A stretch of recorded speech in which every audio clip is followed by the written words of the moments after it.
سلامونه او نیکې هیلې مې ومنئ په دې هیله چې روغ او جوړ به وئ. اوس مسعود یم او تاسو ته د فیزیک مضمون تدریسوم. ګلالیو زده کوونکو د خوست ملي راډیو ټلویزیون څخه همدغه پروګرام تاسو تعقیبوئ. انشاءالله په کورو کې د فیزیک کتابونه چې کله ځان سره لرئ له هغې څخه ګټه اخلئ. او نننۍ موضوع زموږ چې ده مضمون فیزیک ده، ټولګی اتم ده، برخه څلرمه ده. هغه موضوعګانې چې په تیره برخه کې څه نه څه بحث په شوی و، هر څو بیا چې په دې په مفصل ډول بحث وکړو او په عملي ډول یې موږ تاسې دغه پیښې یا دغه کومې کړنې یا موضوعات چې موږ تاسې په فیزیک کې لرل هغه په عملي ډول عملي کړو. دلته بیا په هغه په تجربو کور کوو. موضوع لومړی دا دو چې د اوبو د جوش ټاکلې نقطه چې دو یعنی یا ټکی چې ده ټکی یعنی نقطه دې څېړنه کو. موږ تاسو ته دا پاته لګیږي چې هغه خالصې اوبه چې موږ تاسې په هغې کې نور مواد ګډه نه کو لکه مالګه بوره یا بل څه، خالصې اوبه چې دي د سانتیګریډ په 100 درجو کې جوش کیږي.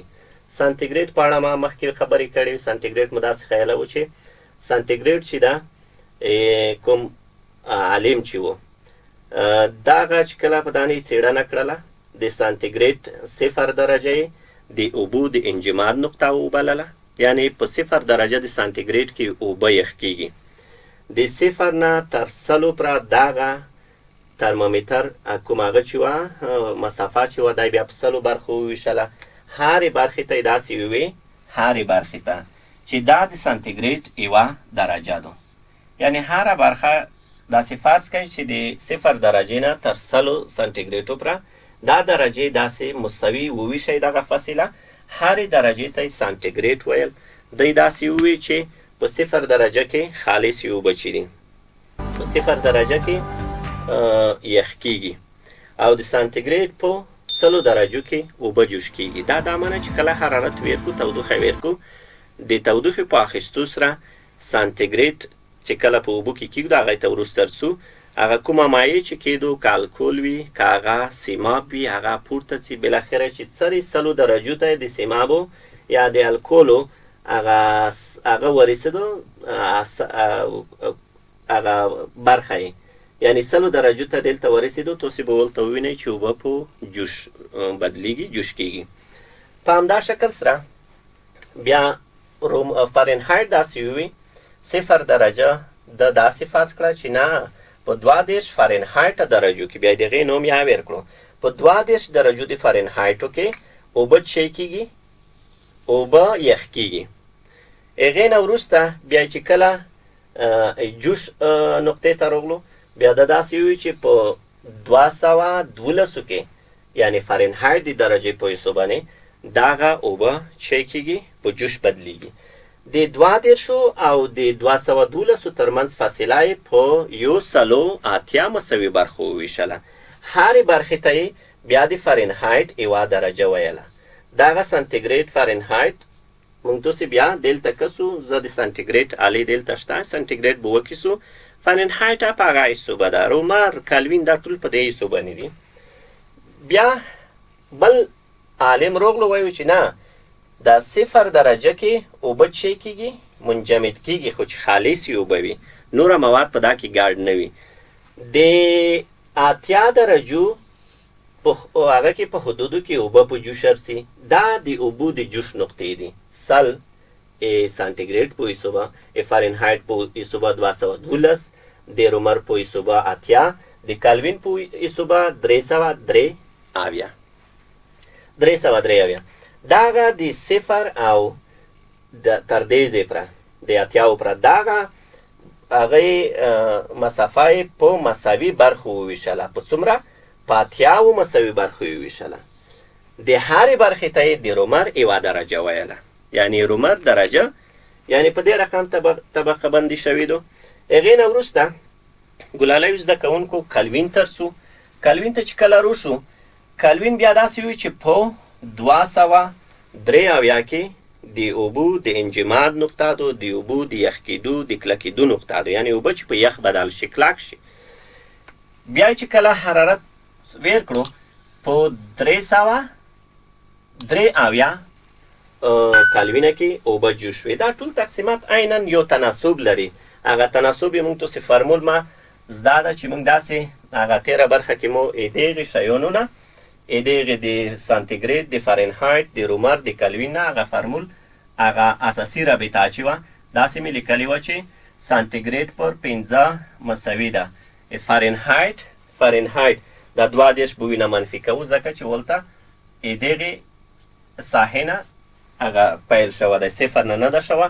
نو دلته بیا داسې لیکم چې فارنهایټ درجه منفي 22 پر 9 اختصار مې کړی و. دا بیا مساوي کېدل ایرومر سره، ایرومر درجې سره په کومې درجې سره؟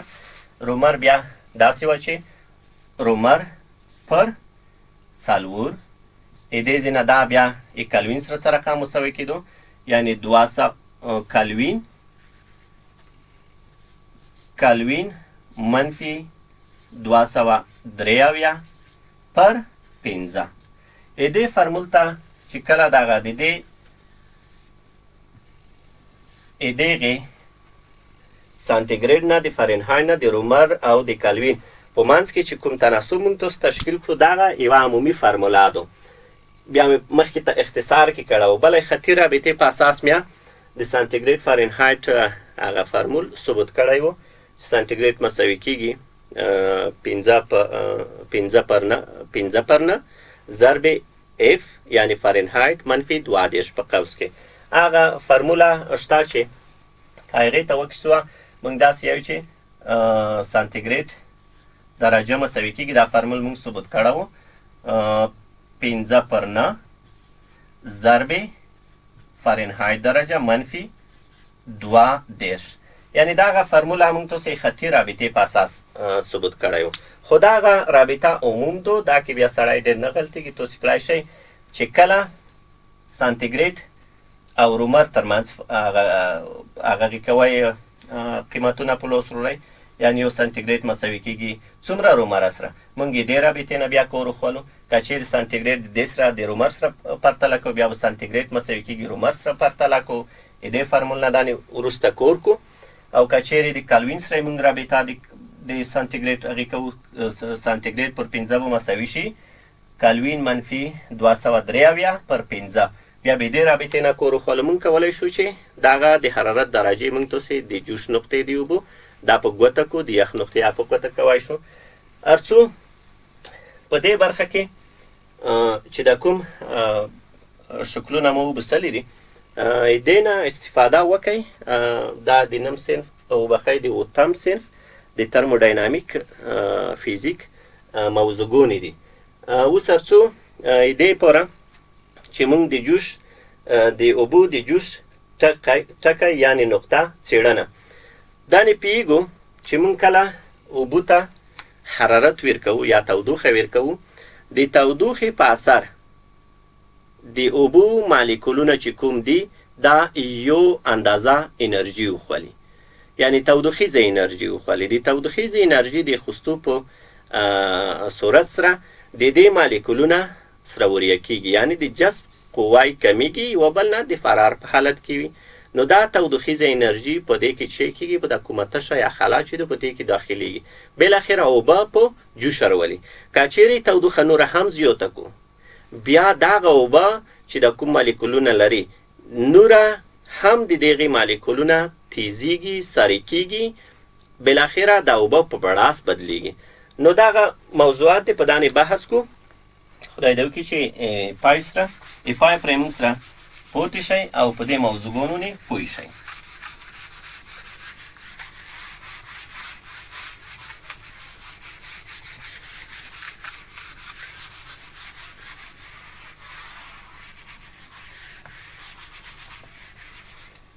هر څو دا لکه مخکې مې چې خبرې وکړلې په دانې مې بحث وکړو، دا به بیا موږ تاسې عملا دلته تجربه کوو. هر څو د ناخالصۍ اغېزې ته د ناخالصۍ اغېزه یعنې څه معنی؟ ډېرو ګلالیو زده کوونکو کله چې خالصې اوبه وي موږ داسې وي چې په 0 درجه کې یخ کیږي او د سانتیګریډ په 100 درجو کې په جوش ارسي. ناخالصي په دا معنه که چیرې په یوه ماده کې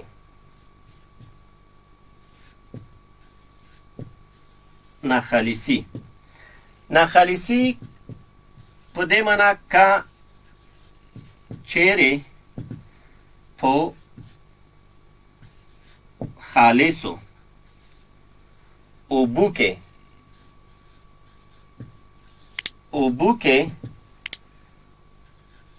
مالګه یا چې هره ماده وي بوره وي مالګه اضافه کړو نو دغه حالت ته ناخالصي ویل کیږي. اول مو داسې وي چې خالصي اوبه دې جوش ویر کوو د سانتیګریډ په 100 درجو کې په جوش بدلیږي. بیا داسې وي چې که چیرې دغې اوبو ته موږ مالګه ور اضافه کړو یا بله ماده وي چې دې سره اضافه کیږي په دا وخت کې بیا دغه اوبه چې دي دا ناخالصې شي په دا کې بله ماده ګډه شوه. په دا حالت کې بیا جوش نقطه سره خام دو موږ داسې وایو چې کله چې نوره مواد کې ګډ شول نوره ذرې کې ګډې شوې مالیکولونه یې څه کېږي زیاتېږي. کله چې زیات شول بیا ډېرې تودوخې ته اړتیا لري. دا په دا معنا ده چې دلته کله چې ډېرې تودوخې ته اړتیا لري نو د سانتیګریډ په 100 درجو کې به دغه اوبه نه جوش کېږي. هغه کیدای شي په 105 106 107 د حرارت درجه دومره زیاته شي او بیا په جوش بدله شي. لکه مو داسې مخکې وي په 0 درجه کې د سانتیګریډ اوبه به څه شي یخ بشي. که چیرې دغه اوبه خالصې وي په 100 کې به جوش شي 100 درجه د سانتیګریډ. که چیرې مالګه کې ګاډه کو یعنی ناخالصي اغیزه وڅېړو بیا دلته په عملي ډول نو دا کیدای شي د دې د حرارت درجه 105 سانتیګریډ شي.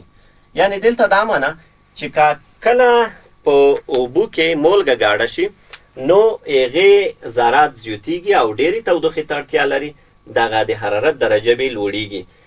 دغه کې خالصې اوبه په جوش وي ولته به بیا ووینو او که مالګه ورسره ګاډه شي په 105 سانتیګریډو درجو کې یا د دې نه لوړه په دا کې به څه شي دغه حرارت درجه وټاکل شي. که چیرې بیا انجماد نقطې ته وکیسو انجماد نقطه یې بیا ټیټېږي یعنی کوړ ته ځي. بیلګې په ډول د مثال په ډول که چیرې د ژمي په موسم کې خوست نه کوبل ته یا بل ولایت ته تاسو سفر کړی وي هغه موسم کې که چیرې واوره په سړکونو نه ورېدلې وي هغه مسؤل چارواکي یا خلک هغه په سړک نه مالګه چوي یعنی ویلې پچوي. ځکه یې پچوي چې کله په 0 درجه کې اوبه منجمد کیږي خو دا واوره چې ورېدلې ده په دا یا د تودوخې یا د سړولې اغیزه شته. کله چې تودوخه کمیږي سړولی مومي نو دغه واوره په یخنې بدلیږي. کله چې په یخنې بدلیږي موټر یا خلک چې په دا سړک نیسي ستونزو مشکلاتو سره مخ کیږي. استکاک قوا ولته کمیږي موټر خویږي موټر خپل خط سیر چې په کوم خط سیر نه هغه موټر ونی بیایي هغه خط سیر د موټر غیکیږي د خپل حالت نه وځي یعنی مشکل رامنځته کیږي. نو په هغه حالت کې بیا څه کوي دغه ناخالصي دغه مالګه په دانې چوي چې دغه د انجماد نقطه نور راټوټه شي یعنی هغه کیدای شي منفي 0 درجو سانتیګریډو ته راټوټه شي. کله چې منفي 0 درجو سانتیګریډو ته رسیږي بیا به دغه واوره یخ کیږي. نو په دا کې موږ تاسې د ناخالصۍ اغیزې په دا کې د مالګه په دې معنا پچوي چې هغه کې هغه ګاډه شي په دا واوره کې مالګه. کله چې مالګه ګاډه شوه حرارت درجه خو ولته په اوبو کې وه لوړیږي اما د جوش نقطه د دې هغه نقطه چې د انجماد نقطه دا ټوټیږي، یعنی په 0 درجه کې به هغه واوره یخ کېږي یا اوبه یخ کېږي، یعنی په یخ به هغه اوبه چې کومې کېدي بدلېږي. که چیرې مالګه په وچوو دا به نور راټوټه 0 درجو ته، نو موږ په اسانۍ سره کړی شو چې ولته حرکت وکړو، خپل هدف ته ځانونه ورسوو. بله دا چې که چیرې موسم ته په کتو دغه شریخ چې جوړوي توسې سره نږدې د کون وي یا بل وي، یا توسې کیدای شي ولته شریخ خوړلو ته لوړ وی، ولته هم هغه کوم لوښی چې ده په هغه کې یو بل لوښی ده، هغه کې شودې د هر څه چې شریخ والا ګډوي، خو په شریخو هغه څنګ ته د یخو ټوټې وي سره دی، یا فرض واوره چارج شوي هغه کې هم مالګه ګډوي. ویلې ګډوي دی پوره چې هغه یخ دغسې پوتې شي او بالاخره هغه کوم لوستروړنه چې لري هغه په یخ جوړولو کې هغې هم د سانتیګریډ درجه شی کوي، دغه د انجماد نقطه یې نوره یا ټیټوي تر څو خپل هدف لاسته راوړي. بل مثال دا ده که چیرې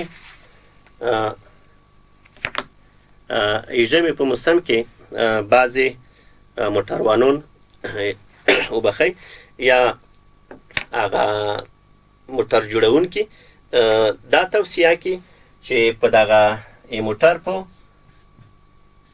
رادیاتور وبخئ رادیاتور د موټر په رادیاتور کې کومې اوبه چې وي هغې په رادیاتور کې د یخ ضد ماده چې هغې ته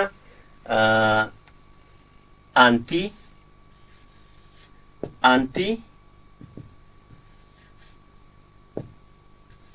فریز ماده یایي، یعنی د یخ ضد. دا د یخ ضد ماده یا انتی فریز ماده چې دا په د اوبو کې چوي. ویلې ځکه موږ داسې یایو چې په 0 درجه د سانتیګریډ کې اوبه څه کېږي، په 0 درجه د سانتیګریډ کې اوبه یخ کېږي. کله چې موږ انتی فریز دی اوبو ته وروچول چې ته رادیاتور ته چې رادیاتور په خپله ماشین سره یوه آله ده په هغه کې اوبه اچولی کېږي.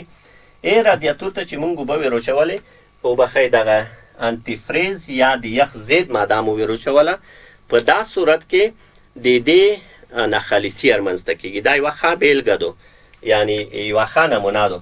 دا هغه مو چې کله اوبو ته وروچول خالصې اوبه په 0 درجه کې به یخ کېږي، او که چیرې دغه انتی فریز ماده وروچوو 0 درجې د سانتیګریډ، البته منفي د 0 نه چې کوزر څو منفي دي، دې نه نیولي تر 10 درجې د سانتیګریډ منفي، یعنی په دا حدودو کې دې د انجماد نقطه ټوټېږي. نو خبره چې شوه موږ خپل تخنیک یا خپل تکنالوژۍ ته په کتو موږ کولی شو چې د انتی فریز مادې نه د ژمي په موسم کې د موټرو په اوبو کې ګډ کړو تر څو چې دلته دغه د انجماد نقطه ټوټه شي، نوره یعنی سوړه خو شته، نوره چې ټوټه شي دغه بیا زر نه یخ کېږي، په اسانۍ سره یې دې نه بیا استفاده کړی شو. یعنی دې ته په کتو موږ د زنګ ضد مواد لرو. د زنګ ضد یعنی چې کله موږ تاسې اوسپنې وي یا بل څه وي هغه موږ که کله چیرې وغواړو چې هغه زنګ نشي، هغه د زنګ ضد ماده ده په رنګ په شکل ده، هغه موږ رنګ کوو، بالاخره بیا نوره رنګونه پکې کوو. او د خوسا کېدو ضد ماده شته، یعنی بعضې میواجات یا بعضې نور څه دي د دې پاره چې هغه خوسا نه شي، نوره تعامل دی او وسره ونه کړي، دغه څه ولته ګډوو چې دا د ناخالصۍ خاصې بیلګې دي، او دا بیا موږ تاسې ولته بیا عملا کار وکړو. هر څو د مالیکولونو د وضعیت څېړنې ته. تاسې نم سن فزیک کې داسې درې لوښي دي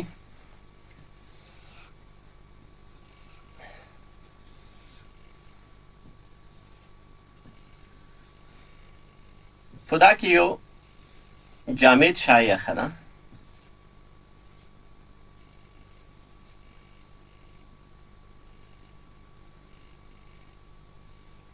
په بخښنې سره بیا یې داسې کړي دي چې دا کې د مالیکولونه ډېر نږدې سره فرض کړي دي. دا د مالیکولونو وضعیت موږ تاسې څېړو. د مالیکولونو ترمنځ یا د مالیکولونو ترمنځ د جذب قوه زیاته ده. کله چې د جذب قوه زیاته ده یو بل مالیکول فرار یا تېښتې ته نه سره پرېږدي. هر مالیکول په یوه بل مالیکول نه ډېره کلکه اغېزه لري. هغه چی کوي؟ زون ترکش کوي. دغه حالت د مالیکولونو چې ده، دا حالت چې د مالیکولونو د وضعیت څېړنه مې ښیلې ده، دا په جامداتو کې ده. یعنی جامد شی چې هر وخت موږ تاسې وکیسو هغې مالیکولونه ډېر سره نږدې وي. بل لوښی ده په همدې ترتیب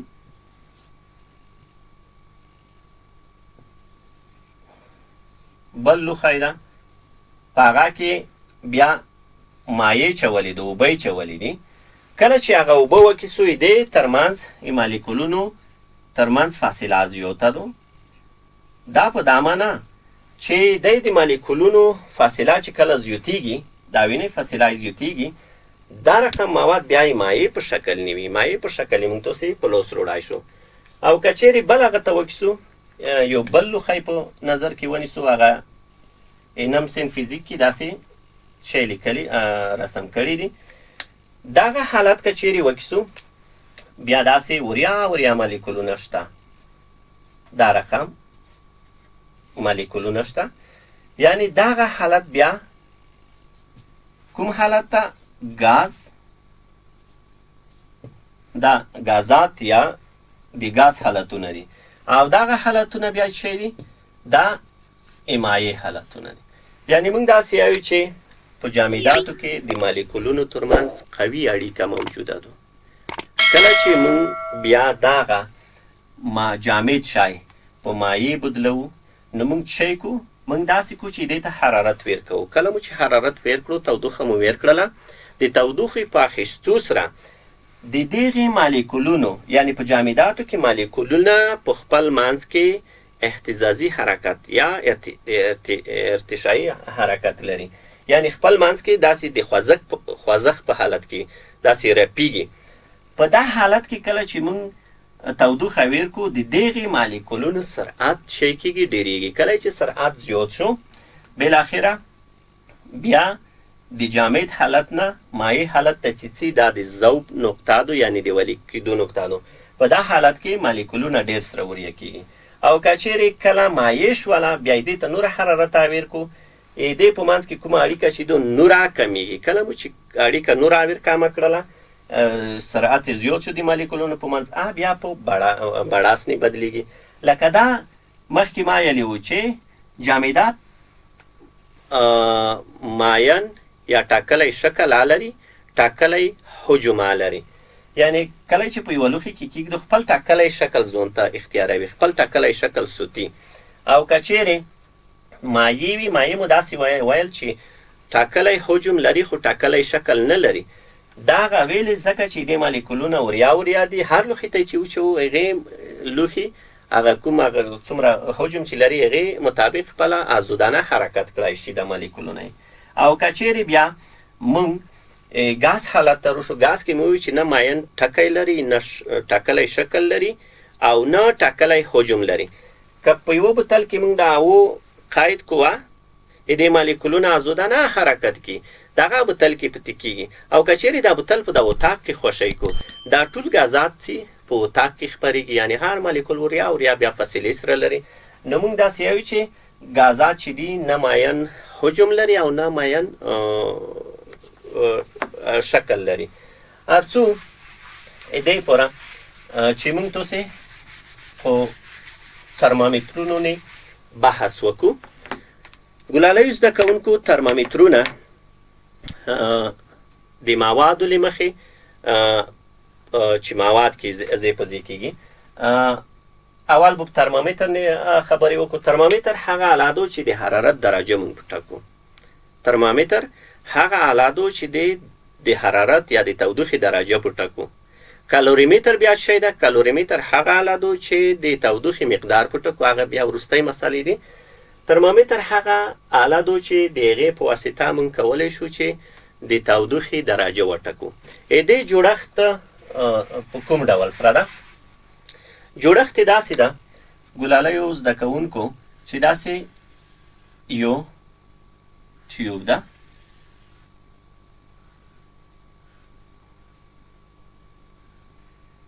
دلته یو مخزن لري.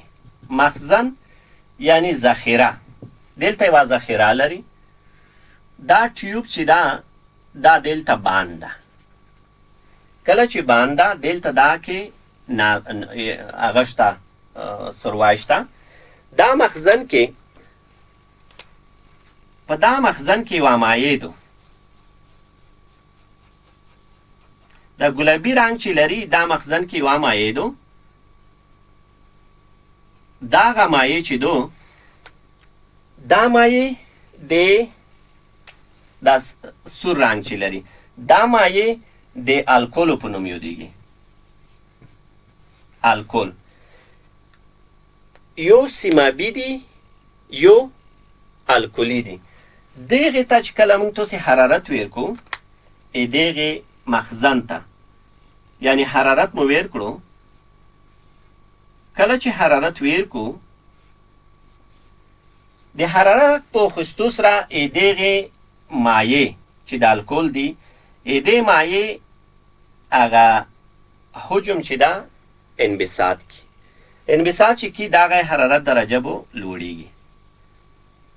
که چیرې دغه په حرارت نه بدیا وي په 0 درجه دلته به 0 درجه وي یعنی د 0 سانتیګریډ درجه به وي. 0 درجه د سانتیګریډ که په یخو کې دغه هغه کېږدو ترمامیتر بالاخره دا څي حرارت چې ویر کوو دا 100 درجې د سانتیګریډو ته رسیږي. کله چې 100 درجې د سانتیګریډو ته رسیږي دغه سیماب پورته کیږي. ویلې د تودوخې په اخیستو سره دې مالیکولونه چې شی کوي انبساط کی. کله چې انبساط وکړو حجم یې لویږي. دلته یوه تشه شته چې دا تشه کې دغه سیماب پورته سي.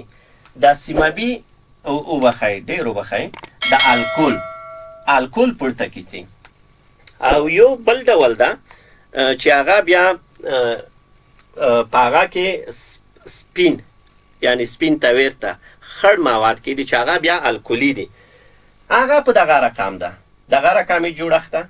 خو بعضې دي په یوه طرف ته یې سی په لیکلي وي یعنی دا سانتیګریډ آله ده. او که چیرې تقسیمات یې په سانتیګریډ شوي وي دې طرف ته یعنی 100 درجې لیکلي وي. دلته یې 100 درجې لیکلي وي. او که چیرې دلته یې فارنهایت بیا دا شی لیکلی وي 212 فارنهایت سره نو دغه بیا فارنهایت په ایسوبا کوروینه وخوستی شو او د سانتیګریډ په ایسوبا کوروینه وخوستی شو. صرف دومره فرقي ده چې په دا کې دا مخزن کې په دا ذخیره کې یا به الکول وي یا به سیماب وي. سیماب الکول دلته یې مثبت 2 ترمامیترونه شته. په یوه کې الکول دی سور رنګ لري کیدای شي تاسې ووینئ یعنی په دا کې الکول دی. او بل چې دا په دا کې بیا سیماب دی سپین غوندې رنګ لري یعنی دا دواړه ترمامیترونه دي خو یو سیمابي دي یو الکولي دي. د سیمابو او الکولو په موادو سره دغه کوم مخزنونه چې دي کومې ذخیرې چې دي دا ډکې شوي دي. هر څو دې پوره چې موږ تاسې په دا کې عملا دلته څه نه څه کور وکړو. اوس هر څو یوه تجربه سرته رسوو. کیدای شي وخت ونیسي خو په دې هیله چې تاسې حوصله ولرئ.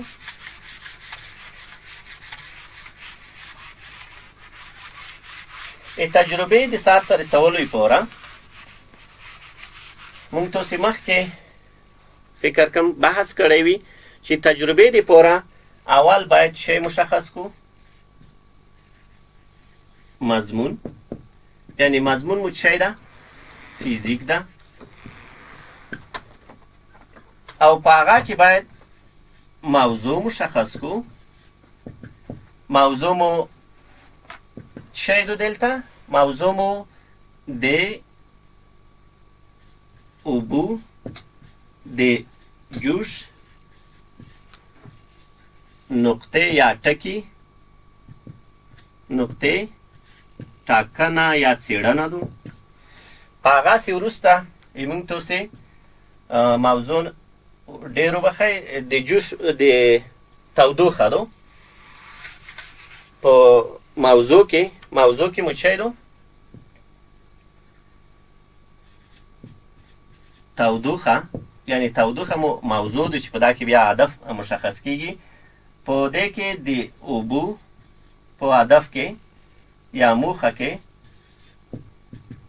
د اوبو د جوش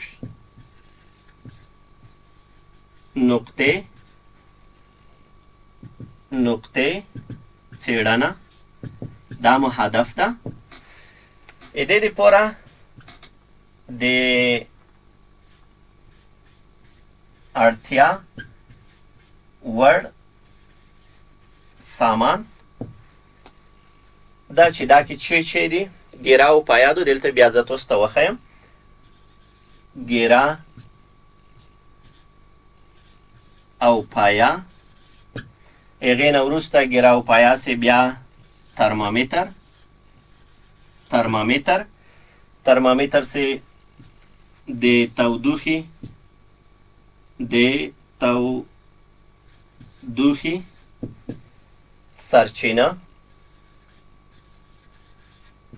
سرچینه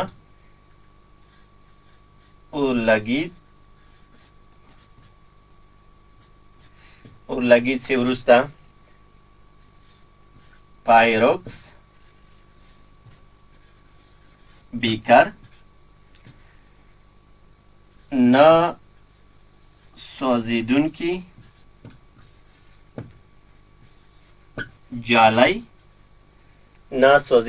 جالی